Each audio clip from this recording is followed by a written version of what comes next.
हामिद अंसारी के बड़े बयान के बाद से ही विवाद खड़ा हो गया है। बीजेपी के महासचिव कैलाश विजयवर्गीय ने कहा है कि हामिद अंसारी को इस तरह का बयान नहीं देना चाहिए था। सुनिए। अंसारी साहब के बयान पर हमारे साथ बातचीत करने के लिए मौजूद हैं कैलाश विजयवर्गीय साहब। सर, जिस तरीके से जो हामिद अंसारी साहब का बयान आया है कि देश में मुसलमान खुद को असुरक्षित महसूस करते हैं, ये देश के लिए बिल्कुल भी सही नहीं है।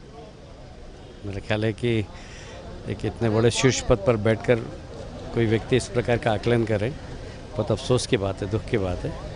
मैं इससे सहमति प्रदान नहीं करता और मुझे दुख है कि अंसारी साहब जैसा व्यक्ति अगर इस प्रकार की बात करे तो निश्चित रूप से उसकी चिंता की बात है। उन्होंने ये कहा है कि जिस तरीके से जो है भीड़ में लोगों को पीट कर मार डाला जाता है, घर वापसी होती है, गौ हत्या के नाम पर गौ बचाव के नाम पर हत्याएं की जाती हैं, तो इससे तो जो देश में जो आपसी सौहार्द का माहौल है वो खराब हो रहा है, बिगड़ रहा है। मुझे लगता है कुछ घटनाओं, एक दो घटनाओं को देखकर पूरे समाज का इस प्रकार आकलन करना कतई उचित नहीं है। इससे 10 गुना ज़्यादा सामाजिक सौहार्दता के उदाहरण आपको देख सकते हैं, पर ये अपने देखने का नज़रिया अगर नेगेटिव होगा तो मैं समझता हूँ कि अंसारी जैसे व्यक्तित्व इस प्रकार की अपेक्षा नहीं। तो बस एक आखिरी सवाल, उन्होंने कहा इस बारे में प्रधानमंत्री और उनके कैबिनेट मंत्रियों को भी बताया गया था, लेकिन फिर भी कुछ खास फर्क नहीं हुआ। हालांकि उन्होंने ये नहीं बताया कि क्या जवाब मिला, लेकिन उनका ये कहना था कि हमने प्रधानमंत्री और कैबिनेट मंत्रियों को भी इस बारे में बताया हुआ है, अपनी ये जो शंकाएं हैं, दुविधाएं हैं, इसके बारे में बताया हुआ है। देखिए, वो तो शुरू से दुविधा में रहे हमेशा, और उपराष्ट्रपति बनने के बाद भी कई बार ऐसे अवसर आए कि उन्होंने उन मर्यादाओं का ध्यान नहीं रखा जो उपराष्ट्रपति की मर्यादाएं होती हैं। तो उसके बारे में चूँकि वो चेयर पर नहीं है, कोई टिप्पणी करना उचित नहीं होगा, पर मैं उनके इस बयान से पूरी तरह से असहमति प्रकट करता हूँ। तो हामिद अंसारी के इस बयान से बीजेपी भड़की हुई है। साक्षी महाराज ने भी इस पर आपत्ति जताई है। उपराष्ट्रपति हामिद अंसारी के बयान पर बातचीत करने के लिए हमारे साथ मौजूद हैं साक्षी महाराज।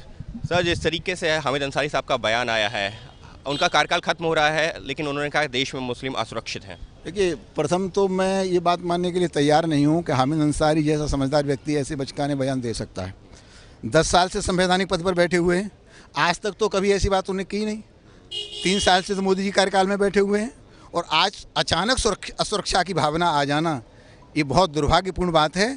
मोदी तो सबका विकास सबका साथ, जब से मोदी देश के प्रधानमंत्री बने एक भी सांप्रदायिक दंगा नहीं हुआ। उत्तर प्रदेश में योगी जी मुख्यमंत्री बने, एक भी सांप्रदायिक दंगा नहीं हुआ। पर हाँ, ऐसे लोगों की खैर नहीं है जो बम फेंकने वाले हैं, पत्थर फेंकने वाले हैं, आस्तीन के सांप हैं, राष्ट्र का द्रोह करने वाले हैं।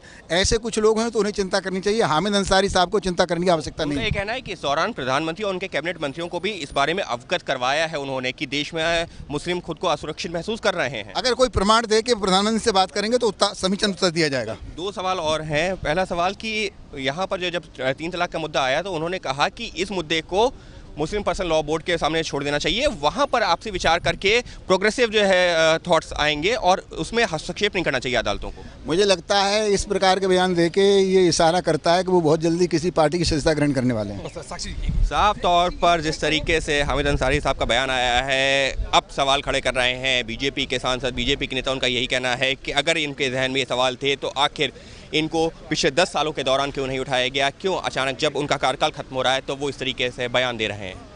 कैमरा पर्सन मनदीप सिंह के साथ अंकित गुप्ता, एबीपी न्यूज़, दिल्ली। तो बीजेपी भड़की हुई है, लेकिन कांग्रेस का यह कहना है कि हामिद अंसारी ने जो भी कहा है सही कहा है। उपराष्ट्रपति हामिद अंसारी ने कहा अपने बयान में कि देश का अल्पसंख्यक समुदाय मुसलमान खुद को असुरक्षित महसूस कर रहा है। हमारे साथ मौजूद हैं के रहमान खान साहब, पूर्व अल्पसंख्यक मंत्री हैं। सर, जिस तरीके से हामिद अंसारी साहब का बयान आया है, कैसे देखते हैं? क्या वाकई में देश में यह हालात है कि अल्पसंख्यक समुदाय खुद को असुरक्षित महसूस करे? ये सही है। उनको जो उन्होंने एक हकीकत का इजहार किया है, एक जो माहौल में देखा जा रहा है उसका इजहार किया है, और कहीं ना कहीं अल्पसंख्यक अपने आप को फील कर रहा है कि ये इनको नेशनलिज्म, हर अल्पसंख्यक फील कर रहा है कि इसको अपने नेशनलिस्ट होने की सर्टिफिकेट देना पड़ेगा और वो सर्टिफिकेट संघ परिवार से या बीजेपी से लेना पड़ेगा। ये महसूस हर आदमी कर रहा है और उसको उसे इजहार करने का हक नहीं है। अगर कुछ भी कहता है तो उसको या पाकिस्तानी बना देते हैं या एंटी नेशनल बना देते हैं। तो क्या वे घुटन नहीं महसूस कर रहा है? सर, उन्होंने ये क्या मुल्क में ये माहौल नहीं है आज? लेकिन सर, इस पर जब बीजेपी के नेताओं से बात हुई, उनका ये कहना है कि पिछले 10 सालों से वो उपराष्ट्रपति हैं, तब उनको याद नहीं आया। मोदी सरकार को 3 साल हो गए, तब उनको याद नहीं आया। आखिर ये सवाल उनको तब क्यों याद आया, या ये चीज़ें उनको तब क्यों याद आई जब वो रिटायर हो रहे हैं? देखिए, उन्होंने वो इंटरव्यू में ही कहा है कि जब उनसे पूछा गया कि आप क्यों अब बढ़ रहे हैं, क्या आपके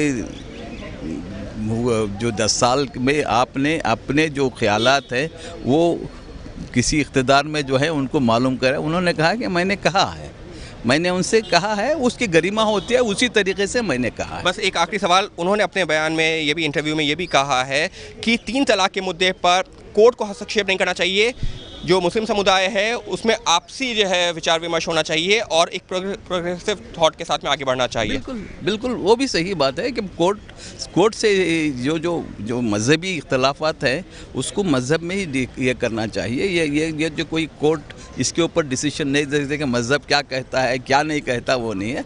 तो इसलिए उन्होंने सही कहा है कि ये समुदाय को, ये जो गलत परंपराएं आ गए हैं, रिवायतें आ गए, उसको दूर करने की जिम्मेदारी समुदाय को। ये है ABP न्यूज़, आपको रखे आगे।